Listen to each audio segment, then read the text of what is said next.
Risers టీంను హెచ్సిఏ వేధిస్తుందా? హైదరాబాద్ నగరాన్ని వీడిపోతామని సన్ రైజర్స్ ఎందుకంటోంది?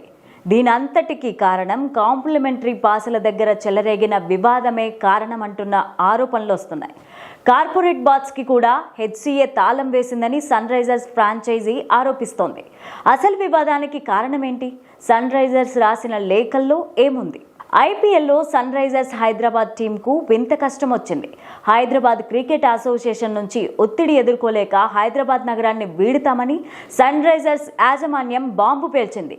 ఐపీఎల్ మ్యాచ్ల ఫ్రీ పాస్ల కోసం ఎస్ఆర్హెచ్ను హెచ్సిఏ తీవ్రంగా వేధిస్తున్నట్లు ఫ్రాంచైజీ ఆరోపిస్తోంది.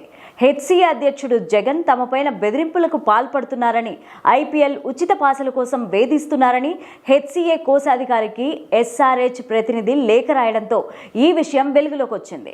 గత 2 సీజన్ల నుంచి తమకు హెచ్సిఏ నుంచి వేధింపులు వస్తున్నాయని లేఖలో ఎస్ఆర్హెచ్ రాసింది.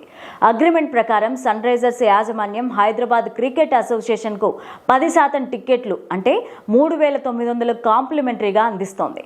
50 సీటింగ్ కెపాసిటీ ఉన్న ఒక కార్పొరేట్ బాక్స్ టికెట్లు సైతం అందులో భాగమే. కానీ ఈ సంవత్సరం దాని సీటింగ్ కెపాసిటీ 30 అని, తమకు అదనంగా మరో 20 టికెట్లు కేటాయించాలని కోరారు. కానీ గత మ్యాచ్ల సమయంలో బాక్స్కి హెచ్సిఏ తాళాలు వేసింది. తమకు అదనంగా 20 టికెట్లు కేటాయిస్తే తప్ప తెరవమని హెచ్చరించారు. వాస్తవానికి ఐపీఎల్ సమయంలో స్టేడియం అంతా ఎస్ఆర్హెచ్ కంట్రోల్లో ఉంటుంది. స్టేడియానికి కూడా ఫ్రాంచైజీ అద్దె చెల్లిస్తుంది. మ్యాచ్ ప్రారంభించడానికి గంట ముందు వరకు కూడా బాట్స్ తెరవలేదు. మ్యాచ్ టైంలో కూడా ఇలా బ్లాక్ మెయిలింగ్ చేయడం, టిక్కెట్ల కోసం వేధించడం కరెక్ట్ కాదని ఎస్ఆర్హెచ్ ఆరోపిస్తోంది.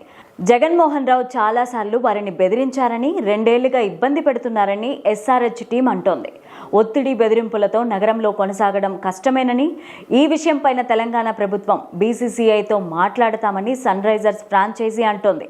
అంతేకాకుండా మరో వేదిక చూసుకుంటామని చెబుతోంది. తమిళనాడుకు చెందిన సన్ రైజర్స్ గ్రూప్ హైదరాబాద్ను తమ లోకల్ స్టేడియంగా మ్యాచ్లు ఆడుతోంది. కావ్య మారన్ సన్ రైజర్స్ సీఈఓగా వ్యవహరిస్తున్నారు. హైదరాబాద్లో మ్యాచ్లు జరిగే సమయంలో స్టేడియంలో కనిపించి ఆమె సందడి చేస్తూ ఉంటారు. ఇక్కడి వారు తమను ఎంతగానో అభిమానిస్తున్నారని సన్ రైజర్స్ యాజమాన్యం చెబుతోంది. కానీ హెచ్సిఏ నుండి బ్లాక్ మెయిలింగ్, వేధింపులు తట్టుకోలేక తాము కీలక నిర్ణయం తీసుకోబోతున్నట్లు లేఖలో ఎస్ఆర్హెచ్ ఫ్రాంచైజీ స్పష్టం చేసింది.